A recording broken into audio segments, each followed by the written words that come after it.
प्रेम क्या है? मैंने सुना है एक बहुत पुराना वृक्ष था। आकाश में सम्राट की तरह उसके हाथ फैले हुए थे।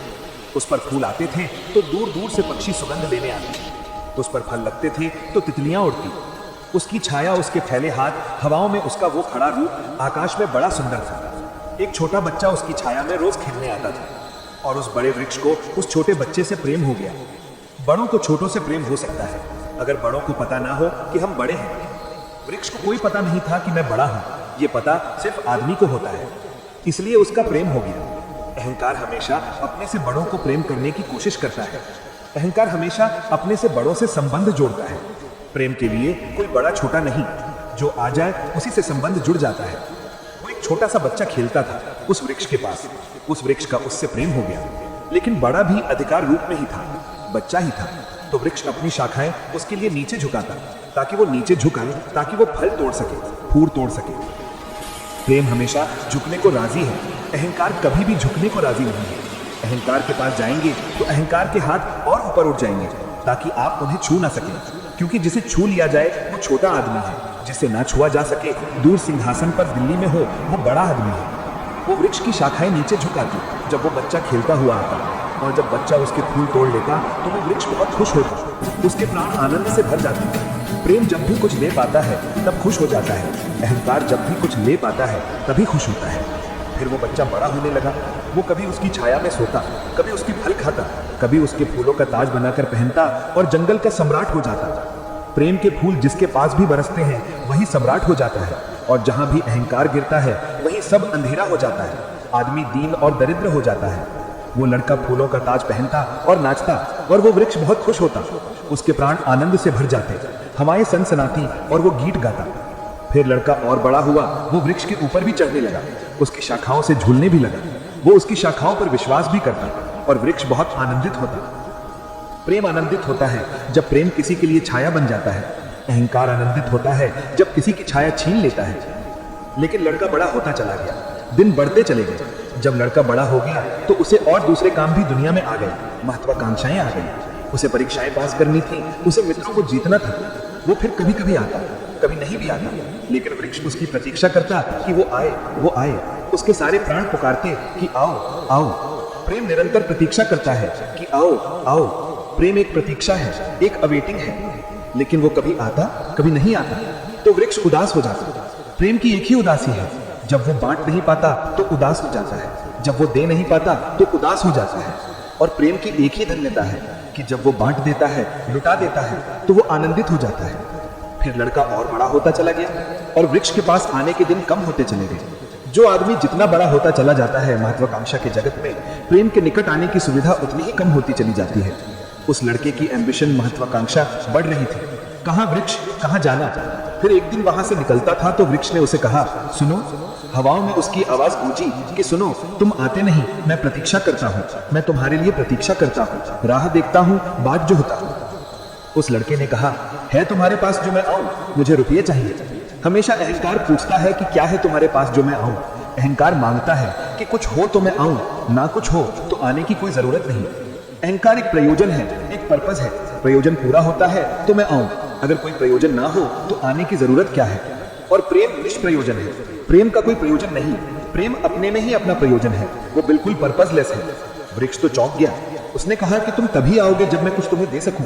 मैं तुम्हें सब दे सकता हूं, क्योंकि प्रेम कुछ भी रोकना नहीं चाहता। जो रोक ले वो प्रेम नहीं है, अहंकार रोकता है। प्रेम तो बेशर्त दे देता है, लेकिन रुपये मेरे पास नहीं है। ये रुपये तो सिर्फ आदमी की इजाद है, वृक्षों ने ये बीमारी नहीं पाली है। उस वृक्ष ने कहा, इसीलिए तो हम इतने आनंदित होते हैं, इतने फूल खिलते हैं, इतने फल लगते हैं, इतनी बड़ी छाया होती है, हम इतना नाचते हैं आकाश में, हम इतने गीत गाते हैं, पक्षी हम पर आते हैं और संगीत का कलरव करते हैं, क्योंकि हमारे पास रुपये नहीं है। जिस दिन हमारे पास भी रुपये हो जाएंगे, हम भी आदमी जैसे दीनहीन मंदिरों में बैठकर सुनेंगे कि शांति कैसे पाई जाए, प्रेम कैसे पाया जाए। नहीं नहीं, हमारे पास रुपये नहीं है। तो उसने कहा, फिर मैं क्या आऊं तुम्हारे पास? जहां रुपये हैं मुझे वहां जाना पड़ेगा, मुझे रुपयों की जरूरत है। अहंकार रुपया मांगता है, क्योंकि रुपया शक्ति है। अहंकार शक्ति मांगता है। उस वृक्ष ने बहुत सोचा, फिर उसे ख्याल आया, तो तुम एक काम करो, मेरे सारे फलों को तोड़कर ले जाओ और बेच दो, तो शायद रुपये मिल जाए। और लड़के को भी ख्याल आया। वो चढ़ा और उसने सारे फल तोड़ डाले, कच्चे भी गिरा डाले, शाखाएं भी टूटी, पत्ते भी टूटे, लेकिन वृक्ष बहुत खुश हुआ। बहुत आनंदित हुआ। टूट कर भी प्रेम आनंदित होता है, अहंकार पाकर भी आनंदित नहीं होता, पाकर भी दुखी होता है। और उस लड़के ने तो धन्यवाद भी नहीं दिया पीछे लौटकर, लेकिन उस वृक्ष को पता भी नहीं चला। उसे तो धन्यवाद मिल गया इसी में कि उसने उसके प्रेम को स्वीकार किया और उसके फलों को ले गया और बाजार में बेचा। लेकिन फिर वो बहुत दिनों तक नहीं आया। उसके पास रुपए थे और रुपयों से रुपया पैदा करने की वो कोशिश करने में लग गया था। वो भूल गया। वर्ष बीत गए और वृक्ष उदास है और उसके प्राणों में रस बह रहा है कि वो आए, उसका प्रेमी, और उसके रस को ले जाए। जैसे किसी माँ के स्तन में दूध भरा हो और उसका बेटा खो गया हो और उसके सारे प्राण तड़प रहे हो कि उसका बेटा कहीं है जिसे वो खोजे, जो उसे हल्का कर दे, निर्भर कर दे। ऐसे उस वृक्ष के प्राण पीड़ित होने लगे कि वो आए आए आए। उसकी सारी आवाज यही गूंजने लगी कि आओ। बहुत दिनों के बाद वो आया। अब वो लड़का तो प्रौढ़ हो गया था। वृक्ष ने उससे कहा कि आओ मेरे पास, मेरे आलिंगन में आओ।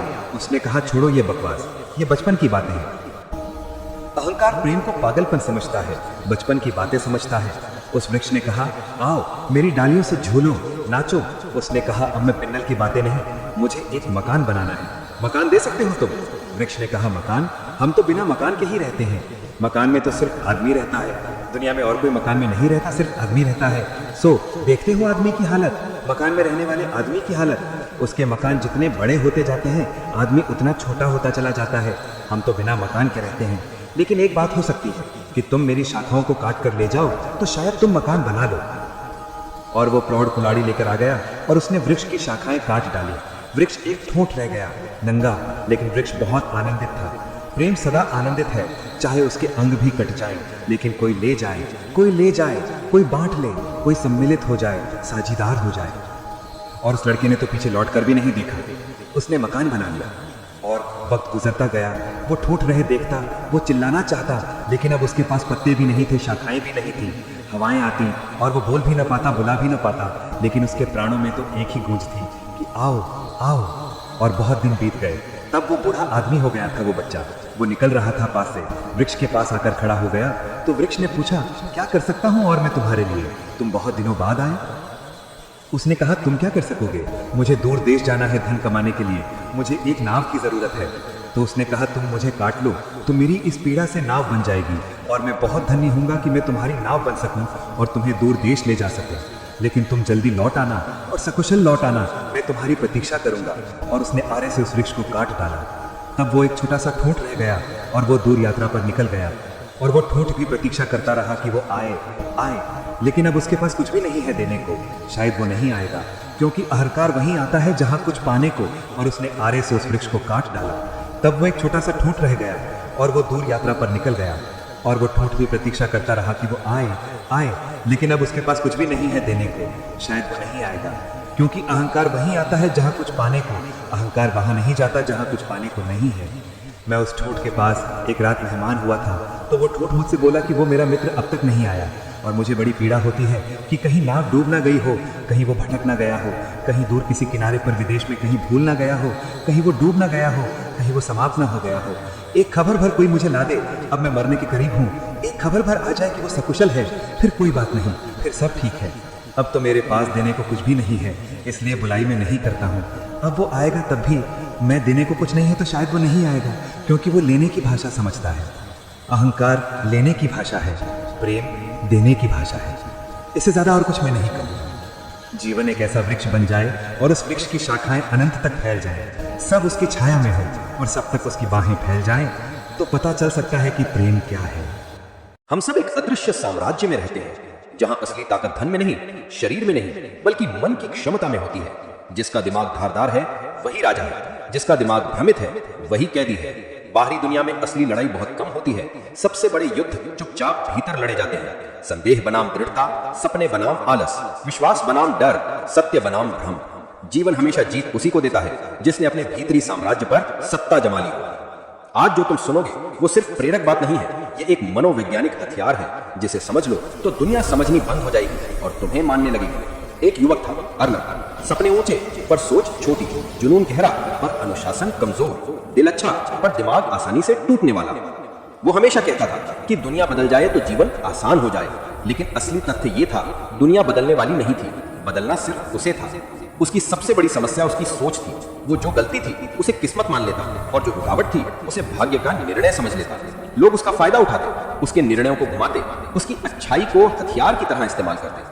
पर एक दिन उसकी जिंदगी हिल गई। एक काम में धोखा खाने के बाद उसके अंदर गुस्सा था पर शब्द नहीं थे, हताशा थी पर समाधान नहीं था। तभी एक बुजुर्ग शिक्षक ने उसे सिर्फ एक वाक्य कहा, जो दिमाग अपना सुरक्षा कवच नहीं बनाता, दुनिया उसे निशाना बना देती है। ये वाक्य उसके दिल में तीर की तरह उतर गया। उस दिन उसने निर्णय लिया, अब वो सिर्फ अच्छा नहीं बनेगा बल्कि तीक्ष्ण बनेगा। दिमाग ऐसा विकसित करेगा जिसे कोई भ्रमित न कर सके, न इस्तेमाल कर सके, न नियंत्रित कर सके। उस दिन से एक नया जीवन शुरू हुआ। अर्नव ने जैसे जैसे मनोविज्ञान सीखा, उसकी पूरी सोच बदलने लगी और वहीं से दिमाग तेज नहीं, खतरनाक होने की शुरुआत हुई। हथियार पहला, सोच को तथ्य पर आधारित करना। कमजोर दिमाग अनुमान पर चलता है, मजबूत दिमाग प्रमाण पर। उसने फैसला किया, अब अनुमान नहीं, अवलोकन होगा। किसने क्या कहा इससे फर्क नहीं, कौन क्यों कह रहा है यही सच्चाई है। लोग उसे अब भ्रमित नहीं कर पा रहे थे। हथियार दूसरा, प्रत्याशित नहीं, अप्रत्याशित बनना। पहले वो हर बात बता देता था, सपने, योजना, दुख, लक्ष्य, फिर वो बातें उसके खिलाफ इस्तेमाल होती थी। अब उसने नियम बनाया, काम करो, शोर मत करो, लोगों को सिर्फ परिणाम देखने दो। उसका मौन ही उसका राज बन गया और उसके परिणाम ही उसका उत्तर। हथियार तीसरा, भावनाओं का मालिक बनना। पहले लोग उसके क्रोध, दुख, उम्मीदों को नियंत्रित करते थे। अब वो समझ गया, भावनाएं दुश्मन नहीं, हथियार है। लेकिन हथियार तभी उपयोगी है जब नियंत्रण में हो। अब वो प्रतिक्रिया नहीं देता था, वो प्लान करता था। लोग हैरान थे, अर्नव बदला नहीं है पर बदल गया है। हथियार चौथा, निर्णय में कठोरता। हर सुबह दिमाग बहाने बनाता पर वो हर दिन सिर्फ एक वाक्य दोहराता, आज, अभी, यहीं। उसके भीतर इस्पाती दृढ़ता जन्म लेने लगी और वहीं से उसका जीवन बदलने लगा। हथियार पांचवा, रणनीतिक दूरी।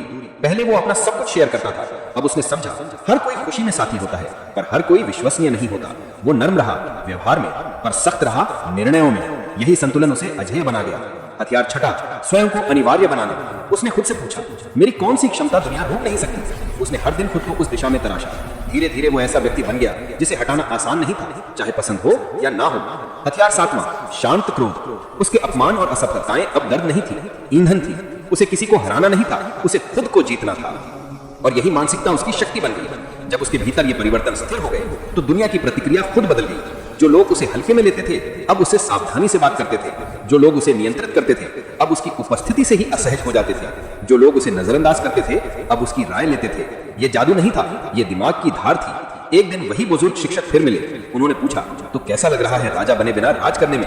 अर्नव मुस्कुराया, दुनिया तो वही है गुरुजी, बस मैं बदला हूं। शिक्षक ने कहा, मनुष्य कभी दुनिया पर राज नहीं करता, वो सिर्फ अपने मन पर राज करता है और फिर दुनिया मानने लगती है। और यही सत्य था। खतरनाक दिमाग का अर्थ दूसरों को नुकसान पहुंचाना नहीं है, उसका अर्थ है अपनी बुद्धि को उस स्तर तक ले जाना जहां दुनिया तुम्हें नुकसान न पहुंचा सके। तुम्हें बदलना नहीं है, तुम्हें बनना है। तेज, स्थिर, तर्कसंगत, अप्रत्याशित, अनुशासित, दूरदर्शी, निर्भीक। जहां जीवन तुम्हें नहीं चलाता, तुम जीवन को चलाते हो। दुनिया अच्छे लोगों को नहीं, समझदार लोगों को जगा देती है। और समझदार होने का पहला कदम है अपने दिमाग को तीक्ष्ण बनाना, जब तक वो खतरनाक न हो जाए। अगर वीडियो अच्छी लगी है तो चैनल को सब्सक्राइब करें।